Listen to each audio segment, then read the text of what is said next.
Wir sind Helen und Horst, aka Better Beyond. Wir waren jetzt insgesamt 2 Jahre auf Weltreise in Mittelamerika, in Südamerika, in Südostasien, Ostasien und auch in Südasien. Wir haben in dieser Zeit viel erlebt, viel gesehen. Ihr habt uns jetzt so einige Fragen gestellt zu uns, aber vor allem zu unserer Weltreise. Und ich würde sagen, wir starten direkt rein. Die erste Frage ist, glaube ich, eine, die wahrscheinlich viele interessieren wird. Und zwar lautet sie: Wie wollt ihr jetzt euer Geld verdienen? Zurück zu den alten Jobs, sparen und nochmal durchstarten oder ein Plan B? Ich glaube, wir müssen es ganz kurz einordnen. Vor der Weltreise waren wir beide in normalen Angestelltenverhältnissen, haben Vollzeit gearbeitet, relativ viel Geld gespart, um uns so den ersten Teil der Weltreise auch zu finanzieren, haben aber von Anfang an auch YouTube, Instagram und einen Blog gehabt und konnten uns dann damit im Laufe der Weltreise selbstständig machen, haben also damit immer ein bisschen Geld verdient. Das hat sich über die letzten Monate etwas vermehrt und wir versuchen jetzt auch weiterhin diese Selbstständigkeit auszubauen und ja, uns damit unseren Lebensunterhalt zu finanzieren. Also es ist erstmal nicht geplant, zurück in unsere alten Jobs zu gehen. Könnt ihr euch noch eine andere Art des Reisens vorstellen? Also zum Beispiel Wohnmobil bzw. Van, Fahrrad oder House-Sitting? Also bisher waren wir als Backpacker unterwegs gewesen. Ich würde sagen, relativ einfacher Reisestil, jetzt aber auch nicht super low budget.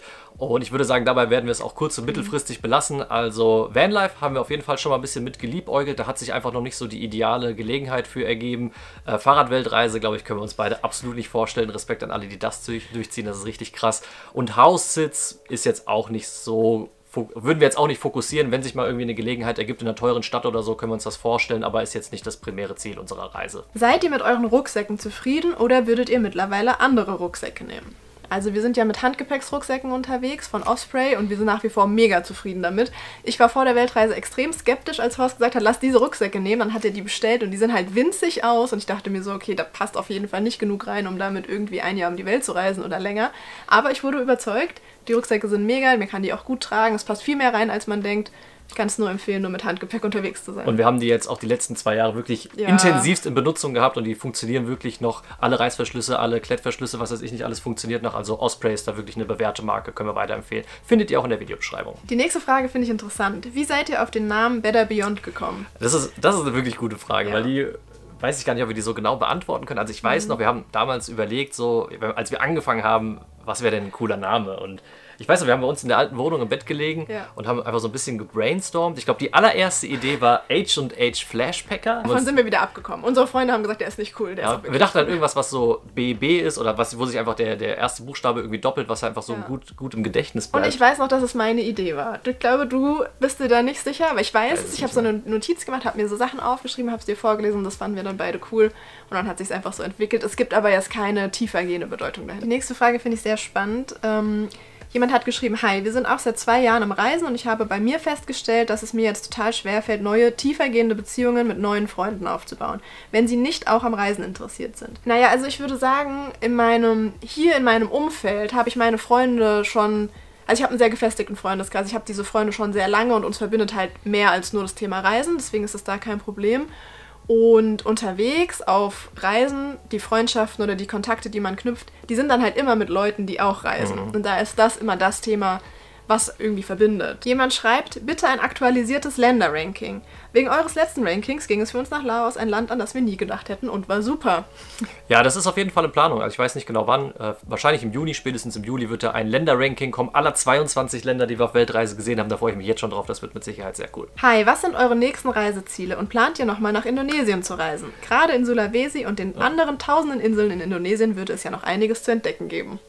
Sehr gute Frage. Wir lieben Indonesien, das ist eines unserer absoluten Lieblingsländer und wir sind jetzt gerade auch aktuell wieder viel im Gespräch darüber und ich würde mal vielleicht schon mal anteasern, dass es eventuell sein könnte, dass wir spätestens nächstes Jahr wieder hinfliegen. Ja, und sonst für die Reisepläne dieses Jahr, also wir werden Mitte Juni ein bisschen in Frankreich unterwegs sein, dann später im Sommer, so Juli, August, werden wir nochmal so einen Monat auch unterwegs sein, wo wir gleich mehrere Länder besuchen, das will ich jetzt noch nicht verraten. Und heute haben wir einen Flug für unsere Fernreise im November gebucht, das wird ein richtiges Abenteuer, es wird richtig cool, da freuen wir uns schon ewig lang drauf, das stand ewig auf unserer Bucketlist und jetzt steht es fest und da könnt ihr auf jeden Fall drauf gespannt sein. Also es sind noch einige Reisen, die wir dieses Jahr vorhaben. Falls euch das Video bis hierhin gefallen hat, dann lasst uns einen Daumen nach oben da. Das hilft unserem Kanal wirklich weiter. Und falls ihr irgendwelche Fragen habt, dann packt es einfach in die Kommentare. Wir beantworten das alles sehr gerne. Und falls euch mehr Videos interessieren rund ums Thema Weltreise, da haben wir jetzt so einige Kostenaufstellungen und Highlights und so weiter von unserer Weltreise, die zukünftig noch kommen. Und unsere Reise geht ja auch weiter, also viele Länder, die wir noch bereisen werden. Falls euch das interessiert, dann abonniert diesen Kanal. In einem anderen Reisevlog habe ich gehört, dass Heimkommen wie Urlaub ist. Wie ist das für euch? Kommt dieses Gefühl auch hoch oder geht gleich innerlich der Stress los mit Arbeit finden und Zukunftsängsten?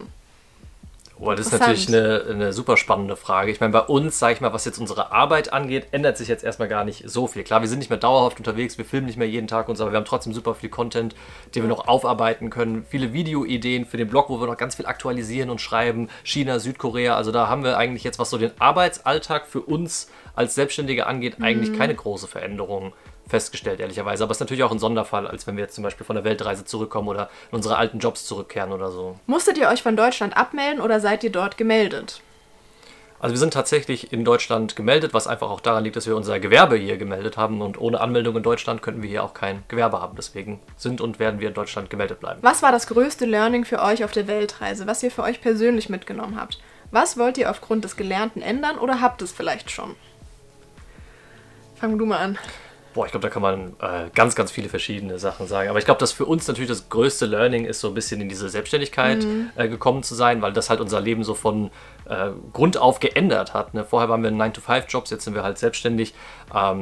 Das ist was, womit wir halt irgendwie lernen zu leben, wie wir das alles organisieren, strukturieren. Ich glaube, das ist für uns einfach so die größte Umstellung, würde ich sagen. Wie geht es euch gesundheitlich zwecks anderen Lebensmitteln in den Ländern, wo ihr wart, die ja viel natürlicher waren im Vergleich zu deutschen industriellem Essen? Gut, ist natürlich erstmal ein sehr pauschaler Vergleich. Also ich glaube, man kann in Deutschland auch sehr gesund und natürlich essen. Und im Ausland sehr ungesund. Und im Ausland sehr ungesund. Trotzdem, nichtsdestotrotz, so insgesamt würde ich sagen, gerade in Südostasien hat man schon das Gefühl, dass man halt irgendwie relativ frisch ist, irgendwie in den Garküchen und Restaurants, so, keine Ahnung, Thailand, Laos, Sri Lanka. Da hat man schon das Gefühl, dass man eine sehr gute, natürliche Ernährung hat. Aber auf der anderen Seite haben wir, keine Ahnung, mit Sicherheit in Ländern wie Südkorea, glaube ich, auch mal häufiger nicht so gut gegessen. Es kommt natürlich auch mal so ein bisschen aufs Angebot drauf an. Aber jetzt gesundheitlich hat sich das weder positiv noch negativ auf uns ausgewirkt, würde ich sagen. Also wenn es vielleicht ein bisschen darum geht, auch irgendwie, ob man das Essen verträgt und so weiter. Also Helen hat irgendwie Magen aus Stahl, also du hattest, glaube ich, 2 Jahre lang kaum mit Magenproblemen zu kämpfen. So, es passiert auf einer langen Reise halt einfach mal, dass man irgendwie eine kleine Lebensmittelvergiftung hat, aber so insgesamt haben wir da jetzt, was unseren Körper angeht, glaube ich, keine großartigen Veränderungen festgestellt. Vielleicht eine sehr deutsch gedachte Frage, aber habt ihr euch manchmal unwohl gefühlt, weil man so gar keine Vorsorgeuntersuchungen bei allen möglichen Ärzten wahrnimmt? Also ich muss sagen, ich habe mich da gar nicht unwohl gefühlt deswegen. Wir waren nochmal bei Ärzten, bevor wir auf die Weltreise gegangen sind. Und nach 15 Monaten waren wir nochmal in Deutschland. Da haben wir dann auch diese ganzen Vorsorgeuntersuchungen mit mal beim Hausarzt einen Check, beim Zahnarzt und so weiter gemacht. Von daher war das voll okay. Und man muss ja auch dazu sagen, man ist ja im Ausland auch krankenversichert. Also wenn irgendwas vorkommt, kannst du sowieso zum Arzt gehen. Und teilweise sind, glaube ich, sogar so Vorsorgeuntersuchungen auch mit abgedeckt. Oder du kannst es ja dann auch selber zahlen. Also wenn es dir jetzt super wichtig ist, dass du einmal im Jahr zum Zahnarzt gehst oder so, kannst du das da auch machen. Und es ist im Ausland, in vielen Teilen im Ausland halt auch viel unkomplizierter, einen Termin zu bekommen und ja, alles irgendwie so ein bisschen einfacher als in Deutschland, würde ich sagen. Habt ihr Angst, den Anschluss zu verlieren? Also sollte die Selbstständigkeit mal nicht mehr klappen, dass es schwierig wird, wieder in ein klassisches Lebensmodell zurückzukehren? 9-to-5-Job etc. Also ich glaube, die Frage müssen wir getrennt voneinander beantworten, weil wir auch in unterschiedlichen Berufszweigen vorher tätig waren. Also ich komme aus dem Logistikbereich, ich habe da eine Berufsausbildung, ich habe da ein duales Studium, ich habe da jahrelange Berufserfahrung in verschiedenen Positionen gesammelt. Also sollte es jetzt notwendig werden, glaube ich ehrlicherweise nicht, dass ich großartige Probleme hätte, nochmal einen Job zu finden. Vor allem, weil natürlich jetzt auch irgendwie mit dem demografischen Wandel immer mehr Leute gerade aktuell in Rente gehen. Von daher ist nicht das Ziel, aber wenn es aus finanziellen Gründen notwendig wird, dann glaube ich, wäre das für mich persönlich jetzt kein Problem. Ja, ich sehe es grundsätzlich so ähnlich. Mein Bereich ist, glaube ich, nicht ganz so gefragt. Ich bin ja Journalistin und das ist auf jeden Fall keine so zukunftsträchtige Branche mehr, also zumindest nicht Printjournalismus. Aber das wird sich wahrscheinlich auch irgendwie geben. Aber worauf ich nochmal eingehen wollte, wegen Anschluss verlieren, was, glaube ich, ganz spannend für uns auch ist, ist zu sehen, was unsere Freunde jetzt inzwischen so beruflich machen, wie viel Geld die teilweise verdienen, welche Positionen die haben mit Führungspositionen, Personalverantwortung und so weiter. Ich habe da richtig Respekt vor, ich finde das richtig cool.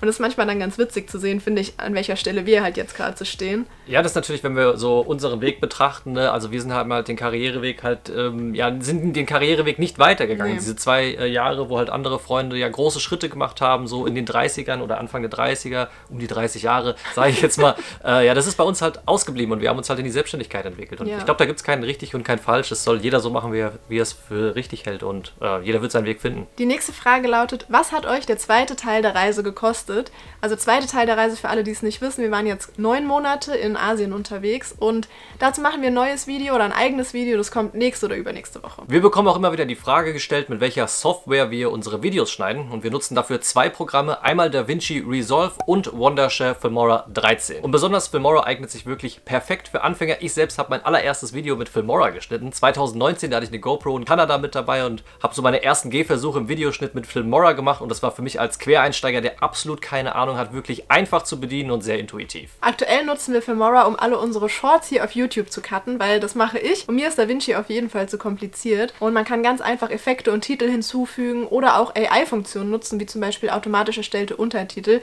Die funktionieren richtig gut und das ist natürlich super praktisch. Und das Beste an Filmora ist der Preis, denn es kostet einmalig nur 70 €. Mal zum Vergleich, die Vollversion von DaVinci Resolve kostet 329 €, Final Cut für Apple kostet 275 € und Premiere Pro von Adobe kostet 25 € pro Monat.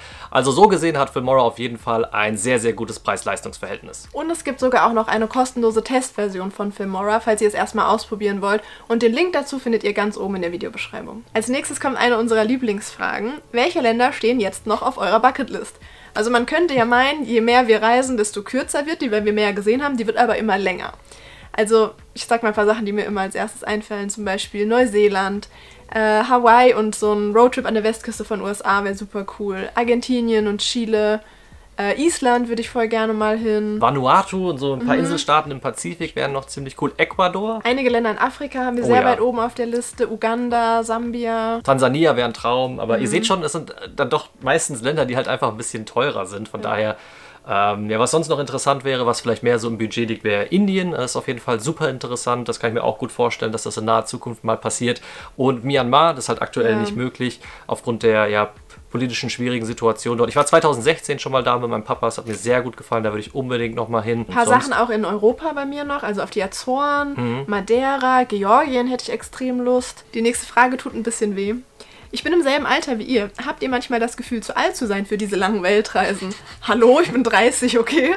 Nein, ich habe nicht das Gefühl, zu alt zu sein, aber ich habe es natürlich auch nie gemacht, als ich jünger war. Also ich gehe mal davon aus, hätte ich es mit Anfang 20 gemacht, wäre ich wahrscheinlich noch ein bisschen öfter abends weggegangen und so. Das haben wir ja kaum gemacht. Wir haben auch voll viele, sag ich mal, noch ältere Leute als uns getroffen, die langfristig reisen. Also das ist ja das Coole am Reisen, das ist ja vom Alter ziemlich losgelöst. Natürlich ist es ein bisschen anstrengender und du machst nicht mehr den krassen Backpacker-Lifestyle, wenn du halt irgendwie älter als 50 oder 60 bist. Vielleicht gibt es es auch, aber das ist jetzt nicht unbedingt die Regel. Also ja, ich glaube, da gibt es keine Altersgrenze. Also das ist ja das Schöne am Reisen, das kann man ja so gestalten. Das ist ein großes Privileg, was man hat, was man halt so gestalten kann, wie man möchte. Von daher fühlen wir uns da jetzt noch nicht so alt. Was sind eure Gedanken dazu, nicht mehr 24/7 miteinander zu verbringen? Ich glaube, wir freuen uns darüber aktuell beide, weil wir natürlich sehr viel Zeit auf sehr engem Raum miteinander verbracht haben, in den letzten 2 Jahren auf Weltreise, auch davor schon ungefähr 2 Jahre, mehr oder weniger im Homeoffice während der Pandemie. Und es hat im Großen und Ganzen funktioniert, das ist gut, sonst würden wir es ja nicht machen. Aber wir freuen uns jetzt, glaube ich, auch beide darüber, mal wieder was unabhängig voneinander zu machen mit unseren eigenen Freunden oder du mit Volleyball. Und einfach so, wir sind ja auch immer noch Individuen, deswegen ist das ganz cool, wenn jeder so ein bisschen wieder sein eigenes Ding auch machen kann. Wie habt ihr euch krankenversichert und zu welchen Kosten? Ja, das ist auch so ein Thema. Wir haben uns damals über die Young Travelers Auslandskrankenversicherung krankenversichert, sowohl für die erste als auch für die zweite Weltreise. Das war super, also sehr umfangreicher Schutz. Wir haben da öfter was eingereicht, das ging immer digital, wir haben das überwiesen bekommen und es war günstig. Ich glaube, für ein Jahr haben wir ungefähr 440 € pro Person bezahlt, für die 9 Monate dann nochmal weniger. Und leider gibt es diesen Tarif nicht mehr seit jetzt einigen Wochen. Also zum 15.05.2024 wurde der Tarif deutlich teurer gemacht. Also er ist so teuer, dass er ehrlicherweise nicht mehr attraktiv ist. Wir empfehlen ihn deswegen auch nicht mehr. Wir haben allerdings eine neue Auslandskrankenversicherung. Die verlinken wir euch unten auch in der Videobeschreibung. Die ist vom Umfang her ähnlich, vom Preis auch ähnlich, aber nur wenn man sie bis zu 12 Monaten abschließt. Dann ist es eigentlich sehr ähnlich zu Young Travelers. Aber wenn man eine Auslandskrankenversicherung für mehr als 12 Monate sucht, haben wir ehrlicherweise aktuell keine gute Alternative gefunden. Habt ihr zwischendurch mal mit Reisemüdigkeit zu kämpfen gehabt? Also keine Lust mehr, Entscheidungen zu treffen, Neues zu sehen, allgemeine Erschöpfung? Ich würde sagen, im Großen und Ganzen eigentlich nein. Also wir waren immer relativ motiviert, Sachen zu unternehmen, uns neue Sachen anzuschauen. Also so richtig reisemüde, glaube ich, waren wir nie. Aber so ein ganz bisschen, würde ich sagen, gegen Ende der Reise hat man gemerkt, dass man jetzt... Sowohl am Ende der ersten als auch am Ende der zweiten Weltreise. Am Ende der ersten Weltreise waren wir in Nepal und dann war auch so, ja okay, jetzt nach 15 Monaten ist die Luft ein bisschen raus, wir freuen uns einfach mal wieder zu Hause. Und jetzt nach 9 Monaten war es ehrlicherweise auch so. Ist auch, glaube ich, ganz normal. Aber es ist super individuell. Es gibt Leute, denen geht es schneller so, es gibt Leute, die betrifft es nicht so sehr. Und da muss man einfach so ein bisschen auf sein Bauchgefühl hören. Es ist die eigene Weltreise, man kann es so gestalten, wie man will. Und wenn man jetzt einfach sagt, mir ist gerade nicht nach Reisen, ich will jetzt hier 2 Wochen einfach chillen, go for it. Das ist dann genau die richtige Entscheidung in der Situation. Und dann kann man entscheiden, was man machen will. Die nächste Frage finde ich auch immer spannend. Wie zufrieden seid ihr mit eurer Reiseroute? Würdet ihr im Nachhinein vielleicht ein Land kürzer bereisen oder sogar auslassen? Gibt es ein Land bzw. eine Stadt, die ihr ausgelassen habt und im Nachhinein doch lieber bereist hättet? Fällt mir sofort was ein. Ja, mir auch, aber ich würde sagen, grundsätzlich war ich super zufrieden mit unserer Reiseroute und ich habe absolut nichts von dieser Reiseroute geplant, sondern es hat Horst gemacht und er hat es sehr gut gemacht. Ja, wir haben immer so ein bisschen darauf geachtet, Regen- und Trockenzeiten zu beachten. Ne? Ja. Da sind wir halt ein bisschen wasserscheu, ja, keine Ahnung. Für uns macht das halt immer viel aus, gerade wenn man viel draußen ist. Deswegen, ne, man rutscht früher oder später mal rein auf einer langfristigen Reise, lässt sich nicht vermeiden. Aber so im Großen und Ganzen war das immer so unser erster Anhaltspunkt, wenn wir eine Reise planen, Regen- und Trockenzeiten zu beachten. Das hat, würde ich sagen, jetzt wirklich auch sehr gut funktioniert. Und eine Sache, wo ich aber sagen würde, Südamerika waren wir in Kolumbien gewesen, das würde ich im Nachhinein für Ecuador eintauschen. Weil wir haben so viele Leute getroffen, denen Ecuador gut gefallen hat, wo wir auch wissen, das sind Sachen, die uns persönlich wahrscheinlich auch sehr gut gefallen hätten. Die nächste Frage ist kurz und knapp, die günstigsten Länder. Also insgesamt das günstigste Land war Laos, dann kam Sri Lanka, Bolivien, Nepal und Vietnam. Wobei ich glaube, noch ein paar andere Länder halt sehr ähnlich waren vom Preisniveau, also Malaysia, Indonesien, halt grundsätzlich Südostasien, außer Singapur, Kambodscha war auch ein bisschen teurer, Philippinen, so, das ist alles ein ähnliches Preisniveau. Ihr seid ja jetzt wieder länger in Deutschland. Plant ihr dann eine eigene feste Base oder wohnt ihr zwischen den Reisen einfach immer bei den Eltern und oder Freunden? Ja, also aktuell ist es so, dass wir die ersten 2 Monate nach der Weltreise hier in meinem Elternhaus unterkommen, hier oben im Dachgeschoss, hier in unserem YouTube-Studio auch. Und dann sind wir im Sommer ja noch mal länger unterwegs und danach wollen wir uns dann eine Wohnung suchen. Allerdings wahrscheinlich erstmal zur Zwischenmiete, weil für uns würde es erstmal wenig Sinn machen, eine eigene Wohnung zur Miete zu suchen, weil wir sind dann halt immer wieder unterwegs und dann ist es manchmal ein bisschen kompliziert mit der Zwischenmiete. Was dann halt gar nicht geht, dass wir auf den Kosten sitzen bleiben und irgendwie, was weiß ich, 800.000, 900.000 Euro pro Monat Miete zahlen, wenn wir selbst halt gar nicht in der Wohnung sind. Deswegen werden wir uns wahrscheinlich erstmal was zur Zwischenmiete suchen nach dem Sommer. Die nächste Frage lautet, habt ihr schon Hochzeitspläne? Ja, wir haben schon Hochzeitspläne. Nochmal kurz für alle, die es nicht wissen, wir sind jetzt schon seit über 2 Jahren verlobt. Horst hat mir nämlich ganz am Anfang unserer Weltreise auf dem Acatenango, also auf einem Vulkan, den Hochzeitsantrag gemacht. Ich war sehr geschockt, habe fast Nein gesagt. Nein, habe ich nicht, aber ich war sehr überrascht. Könnt ihr euch das Video anschauen und die Reaktion. Also ein klares Ja, oh mein Gott, ja, ich will unbedingt, wie man das so aus Filmen kennt, das war es nicht. Nein, aber ich habe Ja gesagt und genau, ja, jetzt ist die Hochzeit geplant und zwar auch schon für diesen Sommer, also steht jetzt bald an. Was ist in euren Augen das Wichtigste, was die jetzt eine Weltreise planen, beachten sollten? Musst du eigentlich beantworten, weil du planst. Ja, das kann man so pauschal nicht sagen. Also ich würde sagen, sich gut vorbereiten, so gut wie es geht und dann einfach ja, so den Vorstellungen entsprechend zu reisen, wie man das machen möchte. Also sich nicht blenden lassen durch Social Media oder was auch immer, sondern einfach das machen, was man für richtig hält. Ne? Das weiß man selbst einfach am besten und das kann man auch während der Reise lernen. Das haben wir auch während der Reise gelernt. Manchmal nimmt man sich Dinge vor oder kriegt Dinge gesagt, die einfach nicht so cool sind und man findet halt einfach so seinen Stil. Also von daher würde ich sagen, man sollte das gut vorbereitet, aber auch entspannt angehen. Vieles ergibt sich einfach unterwegs und man muss auch nicht immer alles vorher planen und wissen und so. Ne, irgendwo so eine Mischung aus Go with the Flow und guter Vorbereitung war für uns persönlich halt irgendwie so ganz gut, aber das ist halt super individuell. Von daher, ja, macht euch nicht zu große Sorgen. Unterwegs wird sich schon alles ergeben. Dazu passt auch die nächste Frage. Was würdet ihr eurem Planungs-Ich vor 2 Jahren raten? Was ich sagen kann, du hast dir damals, wir sind in Mittelamerika gestartet, du hast dir damals viel durchgelesen über das Thema Sicherheit und das hört sich teilweise dann sehr, sehr schlimm an. Klar, wenn du danach suchst, Sicherheit in Guatemala oder Kriminalität in El Salvador, dann stößt man natürlich auf negative Berichte. Und man sollte diese ganzen Gefahren ernst nehmen, sich in den Ländern erkundigen, aber man sollte sich auch nicht abschrecken lassen. Kommen für euch auch weniger bekannte oder gefährliche Reiseziele für die Zukunft in Frage? Ich würde jetzt einfach mal behaupten, weniger bekannte Reiseziele bereisen wir schon. Ja, also haben wir schon bereist? Ich würde sogar sagen, dass es vielleicht so ein bisschen auch ein Erkennungsmerkmal von unserem Kanal ist. Also am Anfang der Weltreise ganz besonders in Guatemala oder Nicaragua oder El Salvador, Bolivien. Ja, das sind Länder, die jetzt, würde ich mal sagen, weniger bekannt sind. Auch Taiwan jetzt auch zum letzten Jahr. Ja, Taiwan oder auch viele Inseln in Indonesien, die jetzt gar nicht so auf dem Schirm sind. Also ich würde mal sagen, das ist so auch ein bisschen, worüber wir unseren Kanal definieren. Und ich würde auch mal vorwegnehmen, dass die Länder oder die Reiseziele, die wir für dieses Jahr noch geplant haben, auch in diese Kategorie fallen. Was gefährliche Reiseziele angeht, also ist jetzt nichts, wo wir uns reinstürzen und sagen, ach komm, scheiß drauf, mach einfach, sondern wir versuchen das irgendwie ja, nicht zu sehr uns einschüchtern zu lassen, aber jetzt auch nicht irgendwie wohin zu reisen, wo wir der Meinung sind, dass es aktuell nicht unbedingt der richtige Zeitpunkt ist. Ja, ich denke auch, wenn was wirklich gefährlich ist, dann hat es für mich auch keinen Reiz. Ich will jetzt nicht cool sein und sagen, ja, ich reise jetzt aber ein gefährliches Reiseziel und dann vloggen wir da und sind dann cool oder so. Das ist unangemessen, oder? Nee, also finden wir persönlich. Es gibt Leute, die machen diesen Art von Content, ja, aber das passt auch einfach nicht zu unserem Kanal. Also ich finde es zum Beispiel auch super interessant, wenn jetzt Leute nach Myanmar reisen, um Einblicke vor Ort zu geben, aber so wie wir als Reisekanal uns verstehen und dann mit der Kamera da hinstellen, hier, das sind die Highlights und das könnt ihr machen und so, das würde sich in dem Moment dann einfach schon auch sehr falsch anfühlen. Was habt ihr für Sprachkenntnisse? Also wir sprechen beide Englisch, wir sprechen beide sehr, sehr basic Französisch noch von unseren Schulkenntnissen. Kann man, glaube ich, nicht Sprachkenntnisse als Sprachkenntnis bezeichnen. Nee, nicht wirklich. Und Spanisch inzwischen auch. Wir haben nämlich am Anfang der Weltreise einen Spanisch-Sprachkurs gemacht und es war richtig cool. Das würde ich auch jedem empfehlen, wenn ihr durch die Region da reist, weil man sich halt überall oder in fast jedem Land dort mit den Leuten verständigen kann. Wie viel Geld hattet ihr vor Beginn eurer Reise angespart? Wie lange sollte dieses Geld reichen? Das können wir relativ konkret beantworten. Wir haben nämlich einen Blogbeitrag dazu geschrieben. Den findet ihr unter www.betterbeyond.de. Kosten für ein Jahr Weltreise. Und das entspricht auch ziemlich genau dem Betrag, den wir damals auch gespart haben. Ein bisschen Puffer hatten wir mit eingeplant. Und wir hatten für ein Jahr kalkuliert. Im Endeffekt hat es für ein bisschen länger gereicht. Dann kommen wir zur letzten Frage. Die dreht sich um das Thema Impfungen.